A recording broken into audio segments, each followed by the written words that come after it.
आदाब नाजरीन, आप देख रहे हैं INN न्यूज़। मैं हूं शौकत अली सूफी। सबसे पहले पेश हैं सुर्खियां। NHRC अहदेदारों ने एनकाउंटर के मुकाम और नाशों का मुशाहिदा किया। हैदराबाद एनकाउंटर के खिलाफ 2 वकला ने सुप्रीम कोर्ट में अर्जी दायर की। सदर जमहूरिया हिंद की सिक्योरिटी में चूक, एक शख्स दीवार फांद कर सर्किट हाउस में दाखिल हो गया। उन्नाव की जिंदा जलाई गई मुतासरा सफदरजंग अस्पताल में जिंदगी की जंग हार गई। उन्नाव मामले में लड़की के वालिद ने की हैदराबाद की तरह एनकाउंटर की मांग। गोवा में एक शख्स ने अपनी बीमार बीवी को जिंदा दफन कर दिया।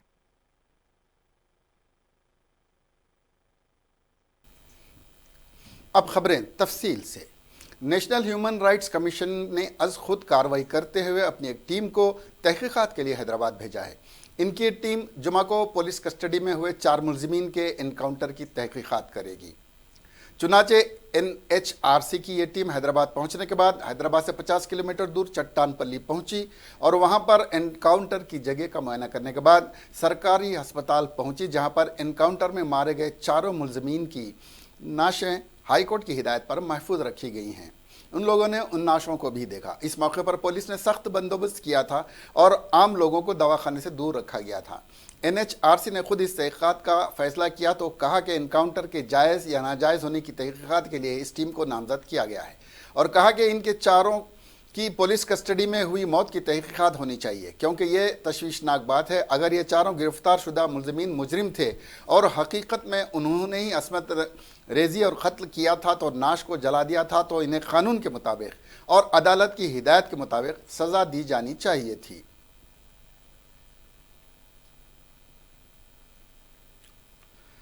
साइबराबाद पुलिस ने इस बात का खुलासा किया कि वेटनरी डॉक्टर की असमत रेजी और कत्ल में मुलविस 4 मुलजिमीन इसी तरह के और भी केसेस में 3 रियासतों यानी कर्नाटका, आंध्र प्रदेश और तेलंगाना में मुलविस हो सकते हैं। पुलिस के आला अहदेदारों ने बताया कि हमने मुतफ़िक डॉक्टर और मुलजिमान का DNA टेस्ट करवाया है और साइंटिफिक डाटा भी हासिल कर लिया है। इसके अलावा हम कर्नाटक, तेलंगाना और आंध्र प्रदेश में गुमशुदा अफराद और ख़वातीन की जली हुई नाशों के मुतालिक डाटा हासिल कर रहे हैं। एक बार हमें इसका डाटा मिल जाए उसके बाद हमें इस बात का पता चलेगा कि वो किन किन केसों में मुलविस हैं। हम ये समझते हैं कि चारों ऐसे ही दीगर मामलों में इन तीनों रियासतों में मुलविस हो सकते हैं। ये बात Cyberabad police commissioner VC Sajjanar ने मीडिया को बताई। पुलिस का यह बयान चारों मुलजिमान की असमत रेजी और मुतवफ़ी को जला देने के बाद कल हुए एनकाउंटर के बाद सामने आया है।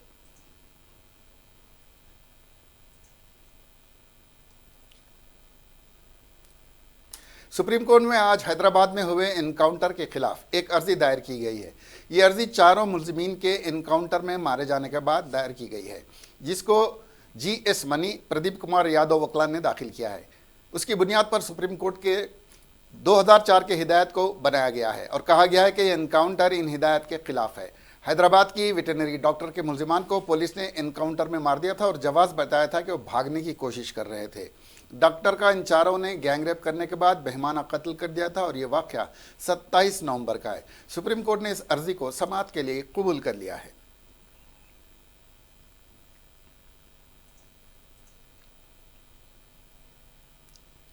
हैदराबाद के नल्लाकुंटा इलाके में एक शख्स ने जायदाद के तनाज़े में अपने ही सगे भाई को अपनी बीवी की मदद से कत्ल कर दिया। पुलिस के मुताबिक ये कत्ल माशी तंगदस्ती और जायदाद के झगड़े की वजह से किया गया है। बाद में इन दोनों मियाँ बीवी ने अपने आप को पुलिस के हवाले कर दिया।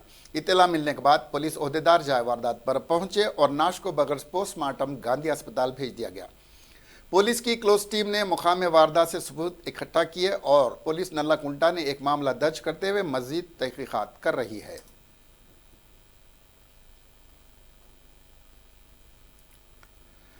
तेलंगाना कानून साज असेंबली के डिप्टी स्पीकर T पद्माराव के मकान मुंडा मार्केट सिकंदराबाद में कुछ डाकुओं ने रहजनी की कोशिश की। इत्तेफाक से उनके फर्जंद की नींद होशियार हो गई और उन्होंने इन डाकुओं को देख लिया और फौरी सभी घर वालों को जगा दिया। घर वालों ने देखा कि 5 अफराद उनके घर की ग्रिल को निकालने की कोशिश कर रहे हैं। पद्माराव की अहलिया और बेटे ने घर वालों के अलावा मुलाजमीन को भी जगा दिया, जिसके साथ ही उन 5 को पकड़ लिया गया और पुलिस को बुलाया गया। पुलिस ने इन सबको गिरफ्तार कर लिया और एक मामला दर्ज करते हुए तहकीकात का आगाज़ कर दिया है। इस मामले की खास बात यह है कि इन 5 मुलजिमीन में से एक पद्माराव का पड़ोसी भी है। मजीद तहकीकात जारी हैं। वरंगल शहर में एक अफसोसनाक वाक़े में 3 साला कमसिन बच्ची स्कूल वैन की जद में आ जाने से इंतकाल कर गई। इसके बाद लड़की के ख़ानदान वालों ने एहतजाज किया और मांग की कि ड्राइवर के खिलाफ फौरी कार्रवाई की जाए। घर वालों ने यह भी इल्ज़ाम लगाया कि इनकी मासूम बच्ची की मौत ड्राइवर की लापरवाही की वजह से हुई है और महज ड्राइवर की लापरवाही की वजह से उन्होंने अपने लख्त जिगर को खो दिया है। जिसके बाद पुलिस ने ड्राइवर के खिलाफ मामला दर्ज करके उसे गिरफ्तार कर लिया। कहा जा रहा है कि ड्राइवर ने इस कमसीन को देखा नहीं और वैन को आगे बढ़ा दिया, जिसकी वजह से यह हादसा पेश आया।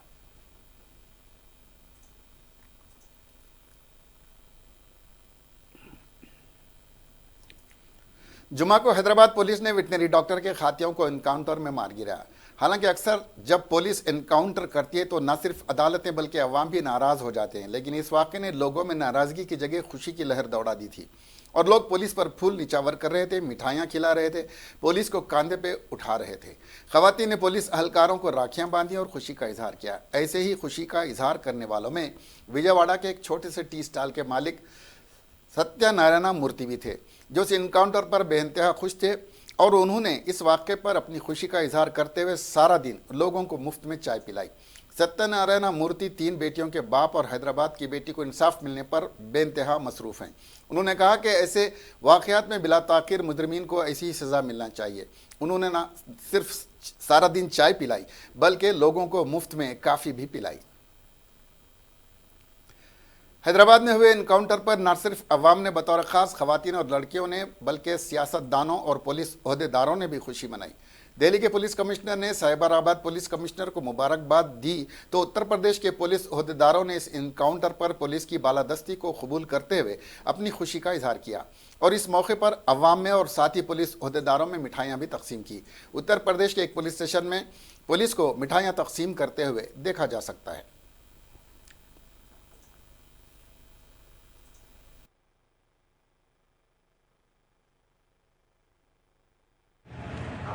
अरे अबे यूपी पुलिस जिंदाबाद बांटो।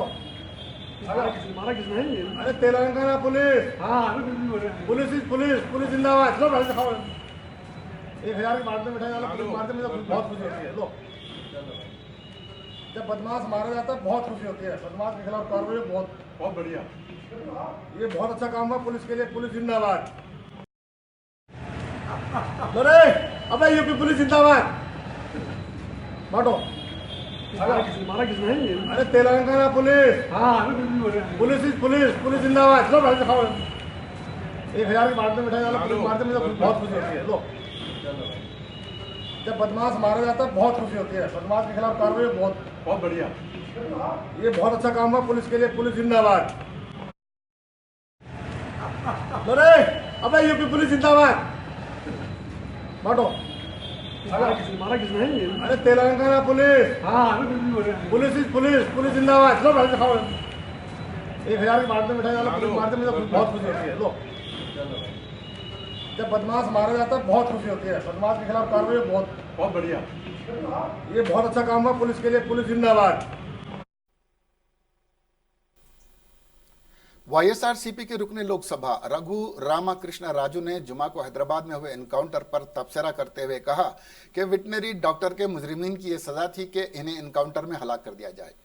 एक न्यूज़ एजेंसी से बात करते हुए उन्होंने कहा कि जब पुलिस वारदात का मंजर दोबारा समझने के लिए मुलजमीन को जाए वारदात पर ले गई तो वहां से मुलजमीन ने पुलिस के हथियार छीन कर भागने की कोशिश की और हमला भी किया। पुलिस ने अपने दिफा में जवाबी फायरिंग की, जिसकी वजह से वो चारों हलाक हो गए। रघु रामाकृष्ण राजू ने कहा कि इस एनकाउंटर पर हर एक को पुलिस की सराहना करनी चाहिए क्योंकि ये मुजरिमीन इसी के हकदार थे। उन्होंने कहा कि अपोजिशन पार्टियां या एनजीओज और जो पुलिस के इस इक़दाम की मजम्मत करते हैं वो दर हकीकत मुल्क मुखालिफ लोग हैं, मुल्क के गद्दार हैं। पुलिस के मुताबिक इन चारों ने वहां से भागने की कोशिश की थी, जिसकी वजह से पुलिस को यह इंतहाई इक़दाम उठाना पड़ा। उन्होंने कहा वजारत दाखिला ने आज हिंदुस्तान के बेहतरीन पुलिस स्टेशन की एक फहरिस्त जारी की है, जिसमें करीमनगर पुलिस स्टेशन का चप्पाडंडी पुलिस स्टेशन को मुल्क के 8वें बेहतरीन पुलिस स्टेशन का मुकाम मिला है। चप्पाडंडी पुलिस स्टेशन को हिंदुस्तान के 8 पुलिस स्टेशन में शामिल करने की वजह इस पुलिस स्टेशन में जायदाद के झगड़ों को ख़त्म करने और उन पर मौसर कार्रवाई करने, ख़वातीन पर जुल्म और ज़्यादती करने से रोकने और निचले दर्जात के तबक़ात को बेहतरीन तरीके से हिफाजत मुहैया कराने पर शामिल किया गया है। इनके अलावा जिन पुलिस स्टेशनों को 1 से 10वां मुकाम मिला है, इसमें गुजरात का बाला साइनूर पुलिस स्टेशन, मध्य प्रदेश का अजक बरहानपुर, तमिलनाडु का थेनी पुलिस स्टेशन और अंडमान निकोबार का अबरदीन पुलिस स्टेशन शामिल हैं। तेलंगाना प्रदेश कांग्रेस कमेटी ने आज गवर्नर तेलंगाना तलिसानी सौंदरराजन से नुमाइंदगी करते हुए ख्वाहिश की कि वो रियासत में खवातीन पर हो रहे मजालिम और हुकूमत की जानिब से गैर अखलाकी तौर पर शराब के फ़रोग़ के लिए किए जाने वाले इक़दाम पर कंट्रोल के लिए पहल करें।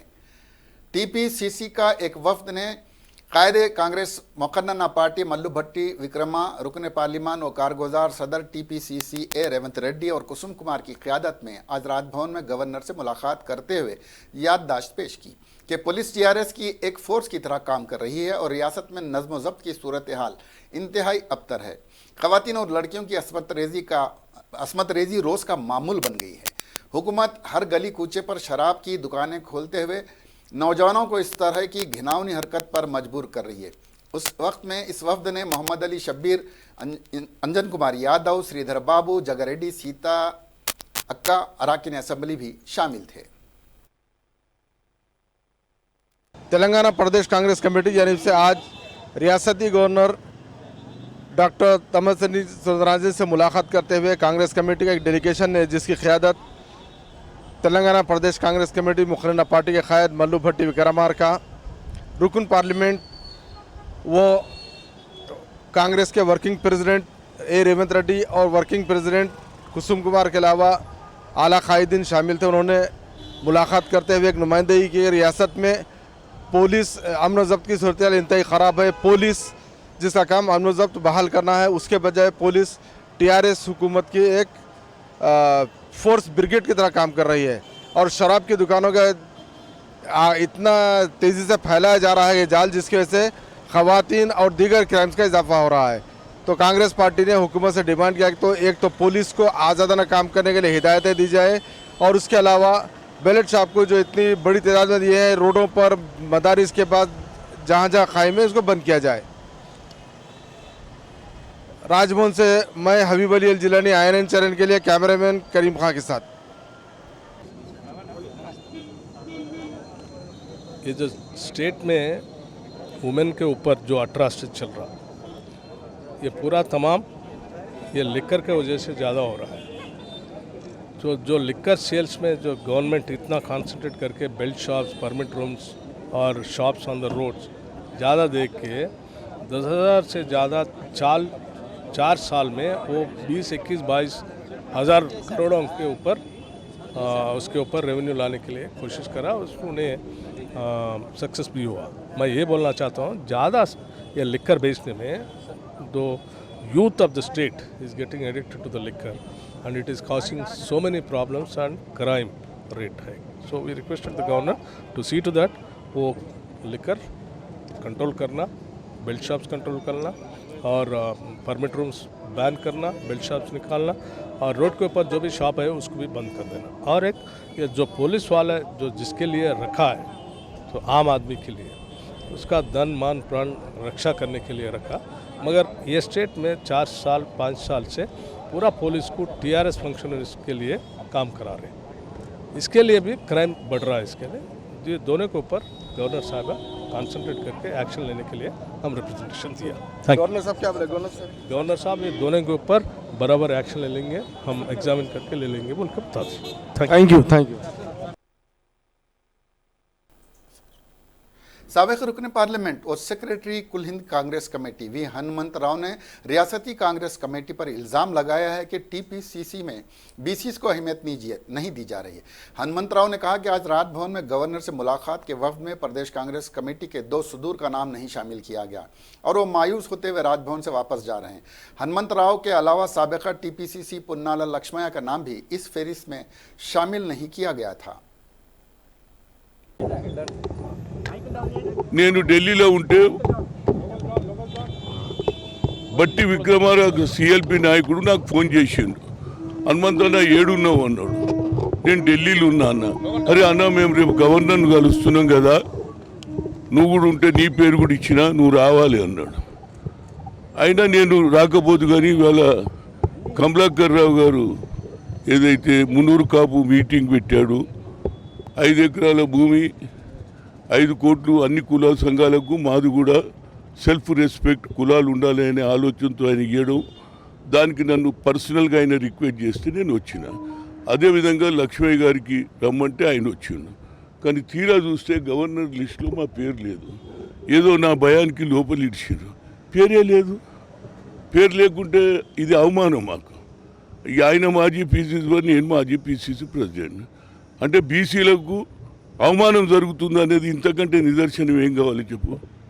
ఇక ఇట్లా ఉంటే మరి మేమేం చేస్తాం? వస్తారు, అంగ్రేజోడు నేర్పించిండు సారీ, SORRY సారీ అంటారు, అయిపోయాయి. కనుక మేము ఈ సారీతో సంబంధం లేదు. మేమిద్దరం పేర్లు లేనందుకు బయటికి పోతున్నాము. వాళ్ళే కలుస్తారు, వాళ్ళు ఇచ్చిన పేర్లు కలుస్తారు, మేము మాత్రం కలవం. లక్ష్మయ్య గారు అయ్యా సమాచారం రాముడు సీతకి ఏమైనాడు చెప్తావురా బాబు? ఏమన్నాడు మమ్మల్ని చెప్పిండు. ఆయన ఫోన్ చేస్తేనే వచ్చినా ఢిల్లీ నుంచి. మరి పేరు లేకుంటే నాది ఇన్సల్టా కదా? అదేవిధంగా లక్ష్మయ్య గారు. కనుక మా పేరు లేదు కాబట్టి మీడియా మిత్రులకు చెప్పిపోవాలని పోతున్నా. నమస్కారం. सदर जमहूरिया हिंद रामनाथ कोविंद के जोधपुर सफर के दौरान उनकी सिक्योरिटी में चूक होने का मामला सामने आया। मौसूला इत्तलात के मुताबिक एक शख्स दीवार फांदकर सर्किट हाउस के अंदर घुस आया और सदर के पांव छूने की कोशिश कर रहा था कि सिक्योरिटी हुकाम ने उसे पकड़ लिया। बताया जा रहा है कि यह शख्स अजमेर का रहने वाला है और अपना नाम दिनेश चंद्र बताता है। पुलिस ने दिनेश चंद को हिरासत में ले लिया और उनसे पूछगछ कर रही है। अगरचे मीडिया के दिनेश से इस बारे में पूछने पर उसने इतना ही कहा कि इतनी आईनी ऊंचे ओहदे के आदमी के पांव छूने के लिए उसने ऐसा किया। दिनेश सर्किट हाउस से लगी डिस्कॉम ऑफिस की दीवार फांद कर वहां घुस गया। इस वाक़े के बाद पुलिस के हुक्म ने मौके का मुआयना भी किया है और केस की तफ्तीश शुरू कर दी है। पुलिस ये भी पता लगा रही कि दिनेश कहीं जहनी मरीज तो नहीं है। उन्नाव इज्तिमाई अस्मत दरी की शिकार इस लड़की ने बिलाखर दिल्ली के सफदरजंग अस्पताल में दम तोड़ दिया, जिसे जिना के मुलजिमों ने गुज़िश्ता दिनों नजर आतिश कर दिया था। डॉक्टरों का कहना है कि लड़की 95% जल चुकी थी और उसे बचाने की हर मुमकिन कोशिश नाकाम हो गई। सफदरजंग अस्पताल में मुतासिरा का इलाज कर रहे डॉक्टरों का कहना है कि जुमा की शब 11 बजे से 12 बजे के दरमियान उसने आखिरी सांस ली और मौत की वजह दिल का दौरा साबित हुआ। जुल्म की शिकार हिंदुस्तान की इस बेटी की मौत की खबर से लोगों में गम और गुस्से की लहर एक बार फिर पैदा हो गई है। मुतासिरा के वालिद का भी बयान मंजर-ए-आम पर सामने है, जो इस वक्त इंतहाई गमज़दा हैं। उन्होंने मुलजिमीन को फांसी की सज़ा देने का मुतालबा किया है। मीडिया से बात करते हुए मुतासिरा के वालिद ने यह भी कहा कि जिस तरह हैदराबाद वाक़े के मुलजिमीन को मारा गया है, वैसे ही हमारी बेटी के दरिंदों को भी दौड़ा दौड़ा कर मारा जाना चाहिए या फिर फांसी दी जानी चाहिए। वाज़ेह है कि 95% जल चुकी अस्मत दरी मुतासिरा को जुमेरात की शब लखनऊ ट्रामा सेंटर से एयरलिफ्ट करके दिल्ली लाया गया था। उसका इलाज मशहूर और मारूफ सफदरजंग अस्पताल में चल रहा था और brain and plastic surgery department के हेड डॉक्टर सुलभ कुमार इसकी हालत पर नज़र गहरी रखे हुए थे। उन्होंने बताया कि जुमा की शाम से ही इसकी हालत ख़राब होनी शुरू हो गई थी, लेकिन हमारी कोशिशें इसको बचाने के लिए जारी थी। डॉक्टर सुलभ ने बताया कि हमारी कोशिशें रायगा गईं जब रात तकरीबन 10 और 11 बजे उसे दिल का दौरा पड़ा और तकरीबन 11:40 पर उसने दम तोड़ दिया। मुतासिरा की मौत की खबर सामने आने के बाद दिल्ली विमन कमीशन की सरबराह स्वाति मालेवाल ने अफसोस का इजहार किया। उन्होंने कहा कि मैं उत्तर प्रदेश हुकूमत और मरकज़ी हुकूमत से अपील करती हूँ कि इस मामले में अस्मत दरी करने वालों को 1 महीने के अंदर फांसी की सज़ा दी जाए। इस बेटी ने कितना तड़प, कितना दुख सिर्फ इस कारण से झेला क्योंकि वो रेप के खिलाफ उसने आवाज़ उठाई। तो ये देश की सरकार क्या इतनी बहरी है, इतनी असंवेदनशील है कि उसे बेटियों की चीखें और तड़प महसूस नहीं होता। आज मेरे आमरण अनशन का 5वां दिन है। मुझे इतनी शर्म आ रही है हमारे देश की सरकार पर कि इतने बेटियां हर दिन एक बेटी मर जाती है लेकिन इन्हें कोई फ़र्क नहीं पड़ता। मुझे लगता है शायद इन्हें इसलिए फ़र्क नहीं पड़ता क्योंकि इनके बड़े बड़े बंगले हैं, बड़ी बड़ी गाड़ियां हैं और उसके साथ साथ इनके पास बड़ी बड़ी सिक्योरिटी है। जो देश की पुलिस जनता की सिक्योरिटी में कार्यरत होनी चाहिए, वो ज़्यादा से ज़्यादा पुलिस इनकी सिक्योरिटी करती है। तो मैं तो अपील करूँगी देश के होम सेक्रेटरी को, मैं आज पत्र भी लिखूँगी कि ये जो भी पूरे देश में राजनेता हैं जिन्हें इतनी ज़्यादा सिक्योरिटी मिली हुई है, इनकी सबसे पहले सिक्योरिटी छीने, क्योंकि जब तक इनके पास सिक्योरिटी रहेगी तब तक इन्हें देश की जो महिलाओं का जो डर है, जिस तड़प में वो जी रही हैं, वो इन्हें महसूस नहीं होगा, क्योंकि ये और इनके परिवार वाले पूरी तरीके से सिक्योरिटी के साथ चलते हैं और सुरक्षित हैं। साथ ही मैं अपील करती हूँ योगी सरकार से, केंद्र सरकार से, अरे कम से कम इस केस में तो हर हाल में 1 महीने के अंदर अंदर उस रेपिस्ट को, दरिंदे को फांसी की सज़ा दो। मेरा आमरण अनशन राजघाट पे तब तक जारी रहेगा जब तक कि देश की सरकार रेपिस्ट के खिलाफ एक ऐसा कठोर सिस्टम नहीं बनाती कि हर हाल में, हर केस में जो रेपिस्ट जघन्य अपराध करते हैं उन्हें कम से कम 6 महीने के अंदर अंदर फांसी की सजा दी। उत्तर प्रदेश के वजीर आला योगी आदित्यनाथ ने हफ्ते के रोज उन्नाव अस्मत दरी की शिकार लड़की की मौत पर गम का इजहार किया।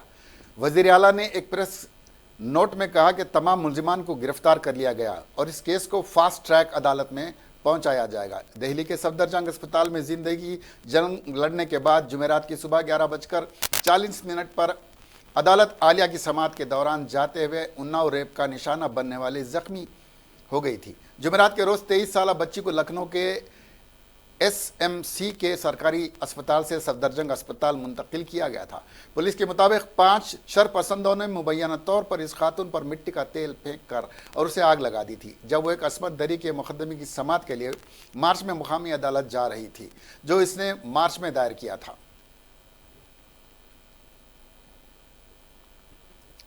कांग्रेस जनरल सेक्रेटरी प्रियंका गांधी ने आग के हवाले की गई उन्नाव रेप मुतासिरा की मौत के बाद सख्त तबसरा करते हुए योगी हुकूमत पर हम हल्ला बोल दिया है। प्रियंका गांधी ने ट्वीट कर लिखा कि मैं भगवान से दुआ करती हूं कि उन्नाव मुतासिरा के परिवार को इस दुख भरे वक्त में हिम्मत दे। ये हम सब की कामयाबी है कि हम उसे इंसाफ नहीं दे पाए।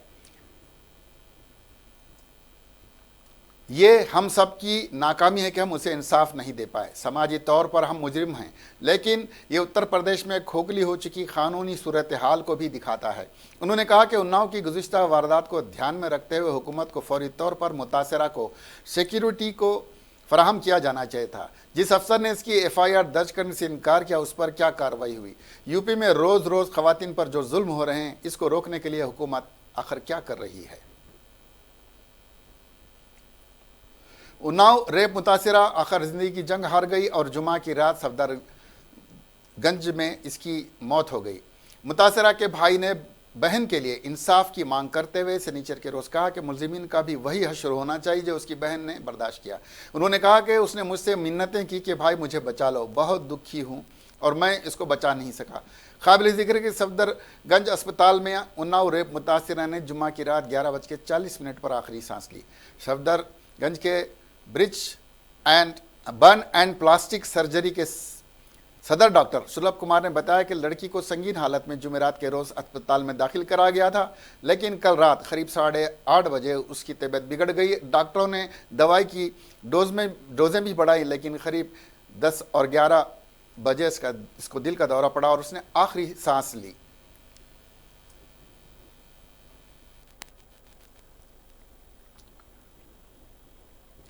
महाराष्ट्र में जबरदस्त उठापटक के बीच शिवसेना, कांग्रेस और NCP इत्तेहाद वाली ठाकरे हुकूमत बन चुकी है और इस हुकूमत के तश्कील पाने के बाद पहली मरतबे जुमा की शाम PM मोदी से CM उद्धव ठाकरे की मुलाकात हुई। लेकिन दिलचस्प बात यह है कि हवाई अड्डे पर हुई इस मुलाकात के दरमियान PM मोदी के चेहरे पर मुस्कुराहट देखने को नहीं मिली, जबकि वहां मौजूद सभी मुस्कुराते हुए नजर आ रहे थे।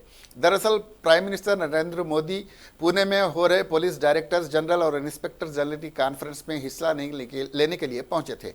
उनका इस्तकबाल करने पूना हवाई अड्डे पर महाराष्ट्र के वजीर आला उद्धव ठाकरे के अलावा गवर्नर भगत सिंह कोश्यारी, साबिक वजीर आला देवेंद्र फडणवीस और मरकजी वजीर दाखिला अमित शाह भी मौजूद थे। तैयारे से उतरने के बाद PM मोदी ने सबसे पहले अमित शाह से मुसाफा किया, फिर गवर्नर भगत सिंह कोश्यारी से मिले और फिर वजीर आला उद्धव से मुसाफा करते हुए साबिक वजीर देवेंद्र फडणवीस की तरफ बढ़े। इस दरमियान सभी के चेहरे पर मुस्कुराहट देखने को मिली, लेकिन पीएम मोदी के चेहरे पर ऐसा कोई तासुर देखने को नहीं मिला। यहाँ काबिल गौर है कि महाराष्ट्र असेंबली इंतखाबात बीजेपी और शिवसेना ने मिलकर लड़ा था, लेकिन इलेक्शन का रिजल्ट बरामद होने के बाद बीजेपी और शिवसेना के दरमियान वजीर आला की कुर्सी को लेकर रस्साकशी इस कदर बढ़ी कि ये इत्तेहाद टूट गया।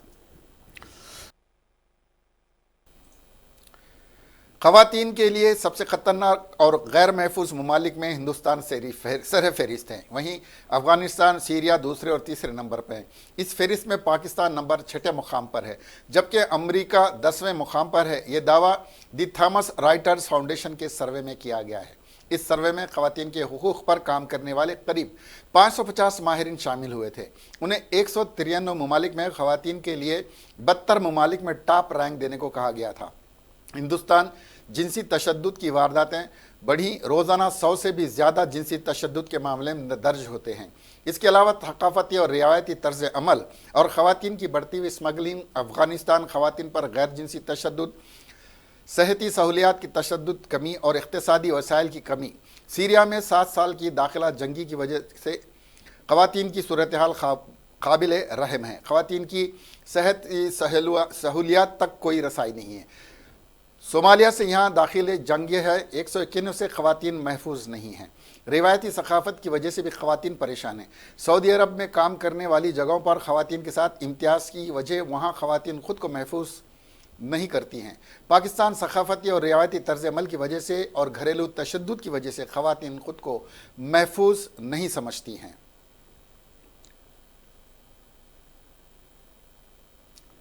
शुमाली गोवा के एक शहरी को अपनी बीमार अहलिया को मुबैना तौर पर जिंदा दफना कर उसका कत्ल करने के मामले में गिरफ्तार किया गया है। पुलिस ने जुमा के रोज़ बताया कि तुकराम अशीट गाउनकर ने अपनी बीमार अहलिया तन्नवी 44 साल को बच्चों तक लुक के निरुपम गाँव में तिलारी सिंचाई स्कीम के तामीरी मुकाम से ले जाकर दफन कर दिया था। उन्होंने बताया कि कुछ मजदूरों ने खातून की लाश बरामद की। मुलजिम ने मजदूरों को इस जगह पर काम करने से रोका था जहां इसने मुतासरा को बुध के रोज़ दफनाया था। अफसरों ने बताया कि मुलजिम छोटे छोटे काम करके घर का काम चलाता था। उसने अपनी अहलिया का कत्ल कर दिया क्योंकि उसके इलाज पर होने वाला खर्च बर्दाश्त नहीं कर पा रहा था।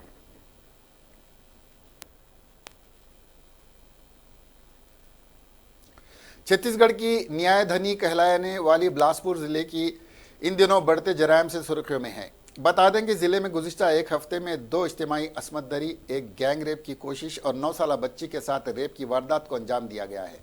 वहीं छेड़खानी करने वाले एक मनचले शख्स की बच्ची की मां ने जमकर पिटाई कर दी है। बताया जा रहा है कि बदमाश काफ़ी दिनों से बच्ची को परेशान कर रहा था। फिर बच्ची ने अपनी मां से वाक़े के बारे में बताया। बच्ची की शिकायत के बाद मां ने इस शख्स को पकड़ा और सबक सिखाने के लिए उसकी पिटाई की। जानकारी के मुताबिक पुलिस ने मुलजिम शख्स को गिरफ्तार भी कर लिया है। मारपीट का यह वीडियो सोशल मीडिया पर काफ़ी वायरल हो रहा है। बिलासपुर में स्कूली तालिबा से छेड़छाड़ करने वाले शख्स को तालिबा की मां ने सरेराह जमकर पिटाई कर दी। वहीं शख्स के खिलाफ कोतवाली थाने में छेड़छाड़ की भी रिपोर्ट दर्ज करा दी गई है।